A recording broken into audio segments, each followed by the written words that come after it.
হিন্দু সম্প্রদায় সম্ভবত ভারতের চেয়েও বাংলাদেশে ভালো আছে। ভারতে বাঙালি হিন্দু যারা আছে তাদের বাংলা ভাষা বলার পরও তারা যদি মহারাষ্ট্র, উত্তরপ্রদেশ, গুজরাট বা বম্বে, দিল্লি যেদিকেই তারা কাজ করতে যাচ্ছে, বাংলা বলার পরও তাদের ধরে ধরে সন্দেহজনকভাবে মনে করছে যে এরা বাংলাদেশি, পাঠিয়ে দিচ্ছে বাংলাদেশের দিকে। অথচ তাদের কাছে Aadhaar card, national ID card, police card পর্যন্ত আছে। তাদের সব কিছু প্রমাণ থাকার পরও তাদের ধরে বাংলাদেশে পুশব্যাক করে দিচ্ছে। তাহলে তারা ভালো থাকলো কোথায়? তাদের দোষ একটাই ছিল যে তারা বাংলায় কথা বলে। আচ্ছা, নিজের দেশে কি নিজের ভাষায় কথা বলতে পারবে না? সারা ভারতবর্ষে তো বিভিন্ন ভাষায় মানুষ কথা বলছে। এখন যদি আপনি একজন বাঙালিকে বলেন সে তেলেগু ভাষায় কথা বলে না কেন, তাহলে বলতে হবে তেলেগু লোক যারা সে বাংলায় কথা বলে না কেন। সব দিক থেকে বিচার বিবেচনা করলে ভারতবর্ষে বাঙালি সম্প্রদায় খুব যে ভালো আছে আমার মনে হচ্ছে না। সেই তুলনায় করলে বাংলাদেশে হিন্দু সম্প্রদায় যথেষ্ট ভালো আছে। এখন আপনি বলবেন যে বাংলাদেশে হিন্দু সম্প্রদায়ের মন্দির ভাঙা হচ্ছে। আমি আপনার সঙ্গে দ্বিমত প্রকাশ করছি না। বাংলাদেশে হিন্দুদের একটা মন্দির ভাঙা হয়েছে এই কয়েকটা দিন আগে মাত্র।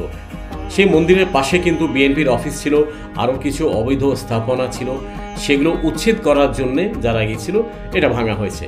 কেন? এভাবে তো অনেক মসজিদও ভাঙা হয়েছে এবং সেটা বাংলাদেশেই ভাঙা হয়েছে। অনেক মৃত মহাপুরুষের কবর, যেটাকে মানে মুসলিম ভাষায় মাজার বলা হয়, সেগুলোও কিন্তু তুলে ফেলা হয়েছে। অনেক কবরস্থানের জায়গাও যেখানে মানুষকে সমাহিত করা হয় মুসলমানদের, সেই জায়গাগুলোও কিন্তু অ্যাকোয়ার করে গভর্নমেন্ট নিয়ে নিয়েছে।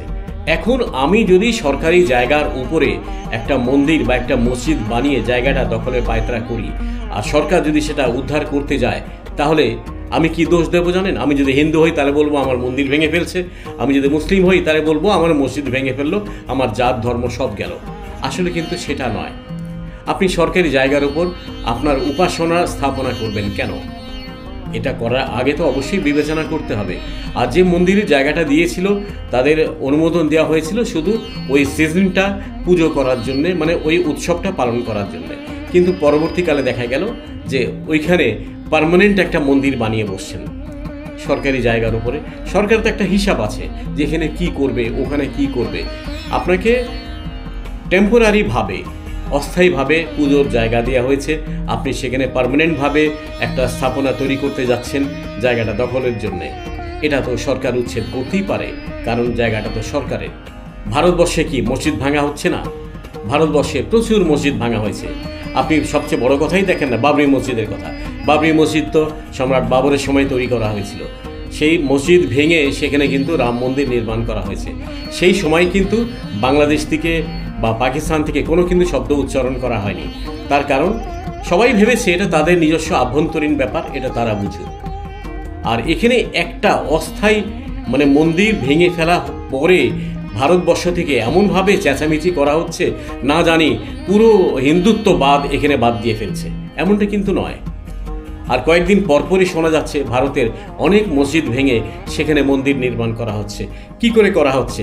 দেখা গেল সুন্দর ইউটিউবে, আপনি যদি ইউটিউবে ঢোকেন তাহলে দেখতে পারবেন একটা মসজিদ যখন ভাঙা হচ্ছে তার ভিতরে একটা পিতলের শিব মূর্তি পাওয়া গেল। এটা কি করে সম্ভব? মাটির নিচে চকচকে একটা পিতলের শিব মূর্তি, এটা কি সম্ভব?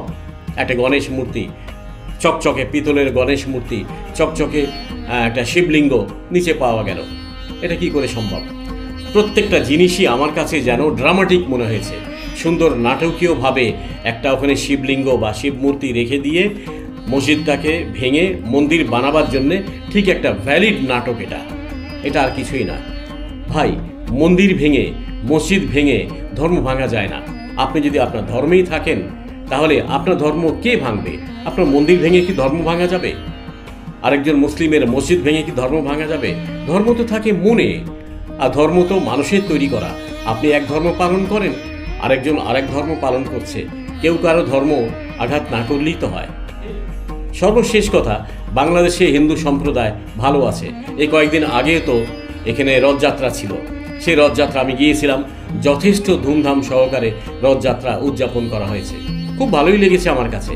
তো আগামী উল্টো রথটা আছে, আমি চেষ্টা করব শুক্রবারে একটা রথযাত্রা আছে। সে রথটা হচ্ছে যে রথটা গেল, এটা উল্টো রথ যেটাকে বলি আমরা, উল্টো রথ। সেটা রওনা হবে এবং সেই রথের সঙ্গে আমি থাকবো, আশা করি আপনাদেরও নিয়ে থাকবো, আপনারা থাকবেন আমার সঙ্গে। সেই পর্যন্ত ভালো থাকুন, সুস্থ থাকুন। আগামীতে কথা হবে আরেকটা বিষয়।